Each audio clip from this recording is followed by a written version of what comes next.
Hi everyone, this is Veda from Zephyr Lake Carmelite Mission.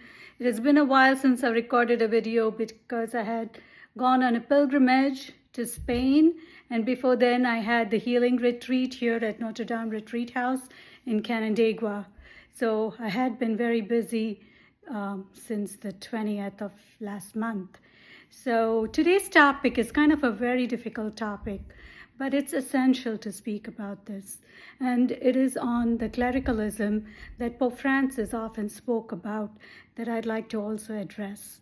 So what is clericalism? When either an individual or a network of individuals within the Catholic Church, especially within the hierarchy, abuse their ecclesiastical authority to commit either sin or crime, using their vocation to manipulate and to control both the laity, but also other religious, women religious, and also their peers. So this is what we see as Pope Francis stating as one of the main reasons for the abuse scandals, the sex abuse scandals, as well as the financial mismanagement that was going on within the church. So why do we see this within the church? Isn't the church supposed to be the beacon of perfection and hope? And is this something new that's happening just now? The truth be told, it is not new. At some level, all kinds of scandals, different kinds of scandals have always been in the church, even since the time of Jesus. If you look at the 12 apostles, it was, there was issues that were within the church. And even among the first Christians, we see in the letters of St. Paul. And this is primarily due to the human condition, the fallen nature of humanity. And the church is made up of humanity. We are not angels, we are all human beings. So as a comparison, I like to compare with a nation. So within a particular country, you will have laws, very just laws. But there is no country on earth where there is 100% adherence to these laws. There's always going to be a percentage of people within the country who do not comply with those laws. And it's the same thing with the church. We have the beautiful, perfect official teachings of the church, but there's always going to be a group, a network that does not comply with those teachings. And just as how countries are subject to treason and espionage, like from the enemy countries, is the same thing within the church. We too experience those issues within the church. So, for example, there's two things I'd like to talk about: infiltration and apostasy. Now, infiltration, I know a lot of YouTubers speak about this. It's when an individual or individuals enter the church not with the intent of adhering and in appreciation of the teachings of the church or for the sake of Christ, but rather they infiltrate with the intent of destroying the teachings of the church to bend it to their ideologies, their political views. Now, they could be from other denominations, but majority of the people who convert and become Catholics, they are usually not infiltrates. They're very faithful. There could be people even from other religions, non-Christian organizations, secret organizations. It could even be from atheists. But generally speaking, the infiltrators have an agenda, and they usually have a false identity from the very start. They are generally what we say wolves in sheep clothing. And they are usually very hostile towards those who are faithful to the teachings of the church. And apostasy is the other thing, where these are individuals who are cradle Catholics. Now that they are under attack from the wolves, they become so averse, or they start to dislike their own faith. And now we're not speaking of the vast majority of those who just for convenience or their preoccupation with their careers and the things of this world don't practice their faith.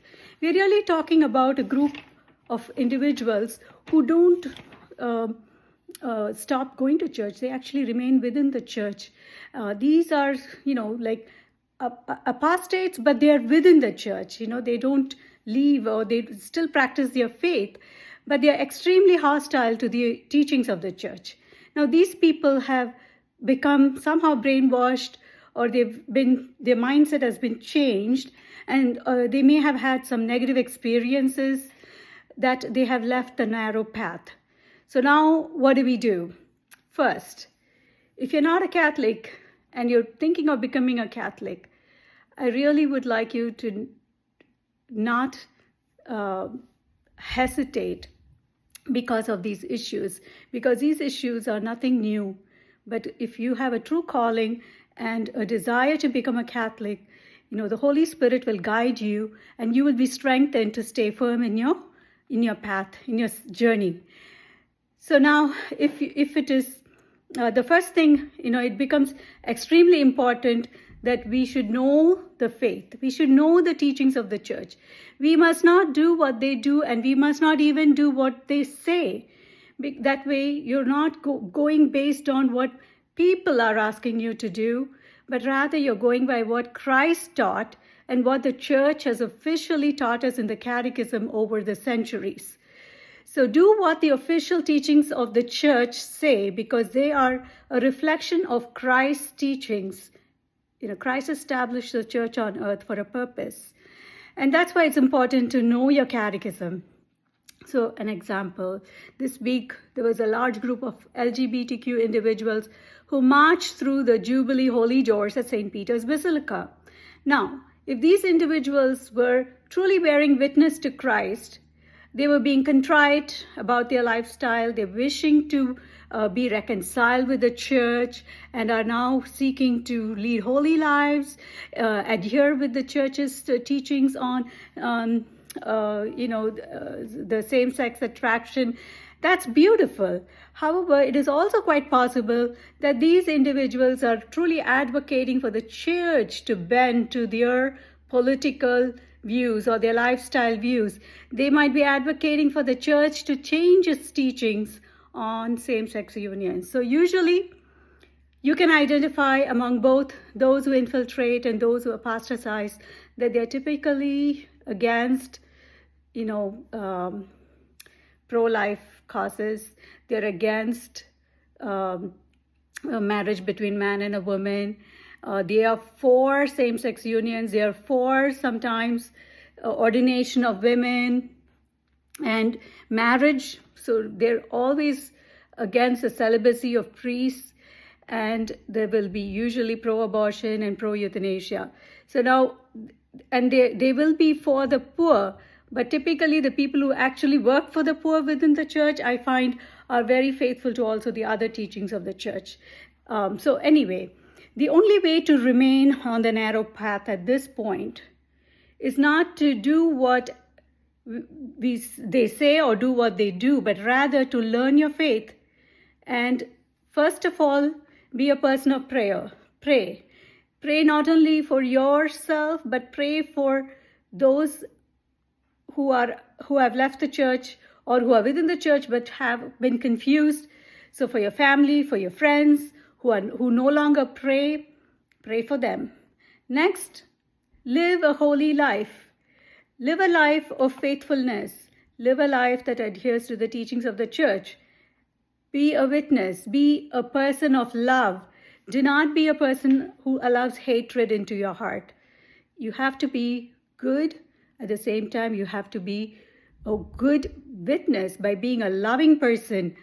And that will change the hearts of people. That will change the hearts of not only individuals and networks of people, but I believe if you pray and if you love and if you lead a holy life, you're going to change the world. So that's my reflection for today. Have a blessed day, everyone, and thank you for listening.